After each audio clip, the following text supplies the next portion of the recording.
In heel Noord-Nederland is het aantal misdrijven aanname. Maar straatroven binnen in Friesland flink toename. Dat klopt, maar het gaat gelukkig om relatief kleine cijfers. Wat we dit jaar zagen, in met name de maanden februari en maart, was opeens een stevige stijging van het aantal straatroven. Zijn we onmiddellijk bovenop gaan zitten, hebben een onderzoeksteam geformeerd. In korte tijd hebben we 12 verdachten kunnen aanhouden. En dan zien we onmiddellijk dat de cijfers weer dalen. De politie zet bot in op misdrijven die het impact hebben op slachtoffers. Liek als wenninginbraken, oorvallen en straatroven.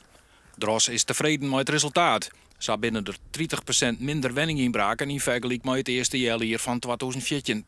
Er zijn heel veel initiatieven geweest die gewerkt hebben. In de eerste plaats hebben wij een woninginbrakenteam opgericht. Helemaal gericht op het vangen van boeven. Wat dat betreft is de pakkans op dit moment erg hoog in Noord-Nederland. Zeker ook in Friesland.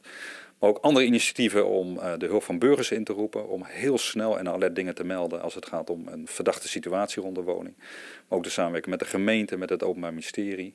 Hier geldt echt voor dat als je samenwerkt, dat het je lukt om die woninginbraken naar beneden te krijgen. En dat is ook buitengewoon goed geslaagd. 30% minder woninginbraken.